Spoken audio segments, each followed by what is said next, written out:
10월 7일 월요일, 오늘 10% 이상 급등한 종목과 그 이유에 대해서 알아보겠습니다. 오늘 장은 오후 4시 키움증권 기준으로 코스피 지수는 1.58% 상승한 2610.38포인트로 마감했습니다. 외국인과 기관은 매수로 임한 가운데 개인은 매도로 대응했네요. 오늘 코스피 거래 대금은 10조 원입니다. 한편 코스닥 지수는 1.56% 상승한 781.01포인트로 마감했습니다. 외국인과 기관은 매수로 임한 가운데 개인은 매도로 대응했습니다. 오늘 코스닥 거래 대금은 5조 원입니다. 그럼 본격적으로 오늘의 급등 종목들을 살펴볼게요. 오늘 10% 이상 급등한 종목은 총 42종목으로 코스피에서는 13종목, 코스닥에서는 29종목이 나왔습니다. 이 중 상한가 종목은 다이나믹 디자인, 피델릭스, 메가터치, 노을, 앞타머 사이언스, CNH 6종목이고요. 오늘 하한가 종목은 없었습니다. 총 42개의 급등 종목 중 상위 30개 종목들을 섹터별로 묶어보니 3개 테마로 나눠볼 수 있었어요. 그 외 나머지는 개별 이슈로 오른 종목들인데요. 먼저 1번 2차전지 섹터입니다. 지난주 금요일 미국장은 시장의 예상치를 크게 웃도는 수준의 고용지표가 발표되면서 경기 침체 우려가 완화되며 3대 지수가 모두 상승세로 마감했습니다. 미국 노동부는 9월 미국 비농업 일자리가 전월 대비 25만 4천 개 증가했다고 밝혔는데요. 6개월 만에 가장 큰 증가폭을 보였어요.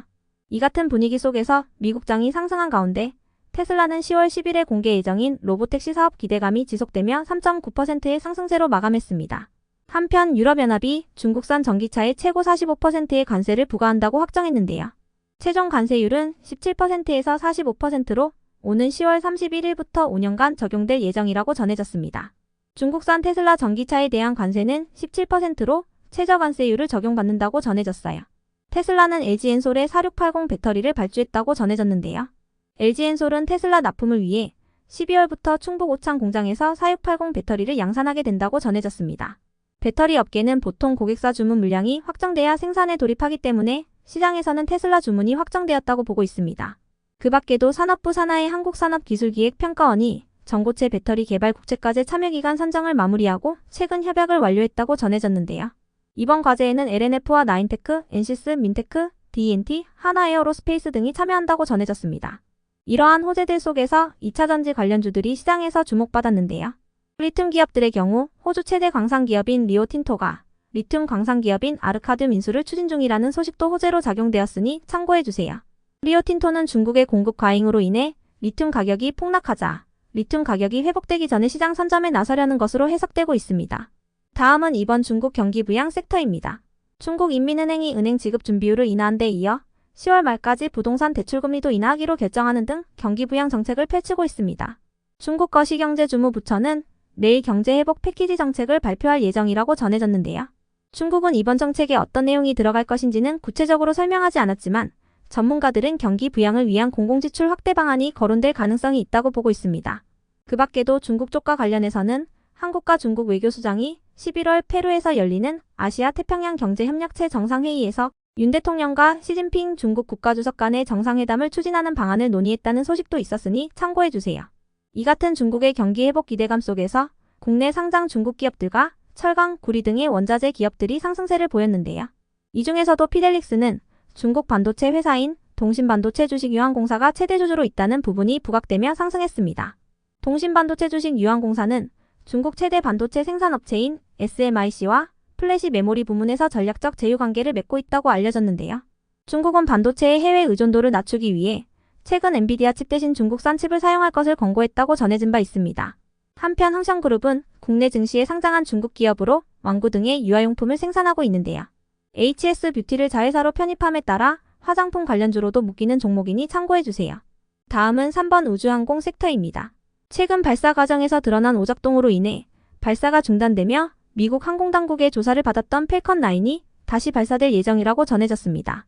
펠컨9은 일론 머스크의 우주기업 스페이스X의 주력 로켓인데요. 이번 발사 승인은 미국 연방항공청이 로켓 발사를 중단시킨 지 6일 만에 이루어졌다고 전해졌습니다. 이러한 소식 속 지구관측 인공위성 개발 전문기업인 루미르가 오는 10일부터 이틀간 일반 투자자 청약을 추진할 예정이라는 소식도 동반되면서 우주항공 관련주들이 시장에서 주목받았는데요. 루미르는 미국 우주기업인 스페이스X를 통해 자체 개발한 루미르X를 2026년에 발사하는 것이 목표라고 전해졌습니다. 우주항공 기업 중에서도 컨텍은 해외 기업과 125억 원 규모의 공급 계약 소식도 동반되었는데요.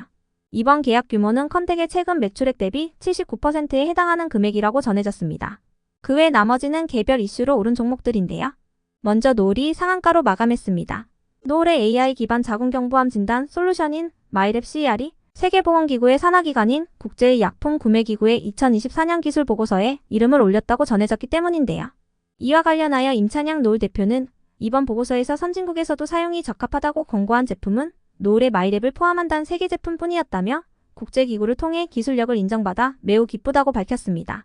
이어서 앞타머 사이언스는 혈액암을 대상으로 앞타머 약물 접합체 기술력을 보여주는 연구 데이터를 확보했다고 밝히면서 상한가로 마감했습니다. 이와 관련하여 연구팀은 오는 12월 7일부터 4일간 미국 샌디에고에서 열리는 미국 혈액학회 연례 학술대회에 참가하여 세부 데이터를 발표할 계획이라고 밝혔습니다. 한편 CNH의 상한가 이유는 파악되지 않았지만 CNH는 지난주 금요일 장마감 후 반대 매매로 인한 260만 주 규모의 자사주 처분 소식이 있었으니 참고해주세요. 처분 예정일은 공시가 올라왔던 지난주 금요일 당일이었습니다. 이어서 피코그램을 비롯한 원전 관련주들이 상승했습니다. 윤 대통령이 동남아 순방의 첫 번째 행선지로 필리핀을 방문한 가운데 인프라와 원전 등의 경제 협력에 합의했다고 전해졌기 때문인데요. 필리핀 정부는 2050년까지 약 3기의 원자력 발전소를 건설할 계획이며 이번 협약 이후 이루어질 타당성 조사를 성공적으로 수행할 경우 한국 기업들이 동남아 지역 원전 시장에 진출하기 위한 발판이 마련될 것으로 전망되고 있습니다.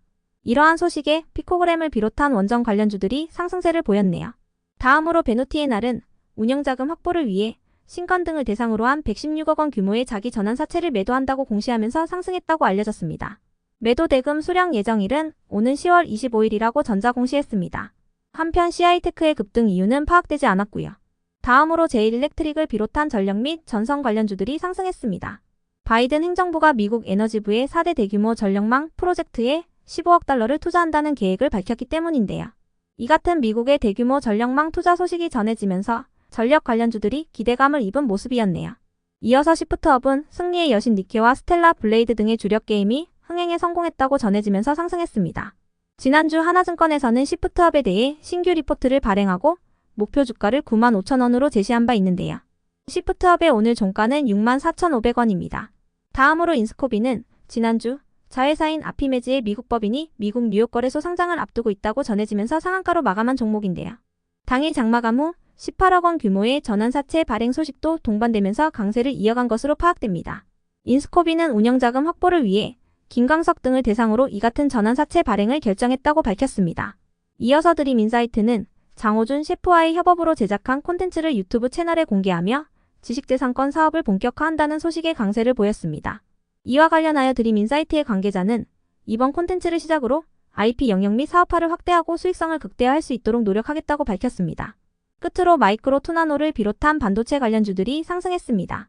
지난주 젠슨항 엔비디아 CEO가 차세대 AI 전용 칩인 블랙을이 미친 수요를 보여주고 있다고 밝힌 가운데 오픈 AI가 8조 원이 넘는 신규 투자를 유치했다는 소식이 반도체 섹터에 지속 호재로 작용된 모습인데요. JP모건이 엔비디아의 시장 지배력은 더욱 강화될 것이라며 엔비디아의 목표 주가를 155억 달러로 상향한 부분도 반도체 섹터의 호재로 작용됐습니다. 이 같은 소식 속 삼성전자와 SK하이닉스를 중심으로 반도체 관련주들이 상승세로 마감해 주었네요. 다만 삼성전자는 내일 잠정 실적 발표를 앞두고 장중 6만원 선이 붕괴되면서 52주 신저가를 기록하기도 했으니 참고해주세요. 그럼 오늘의 거래량과 거래대금 상위 종목들을 시장별로 살펴보고 마칠게요.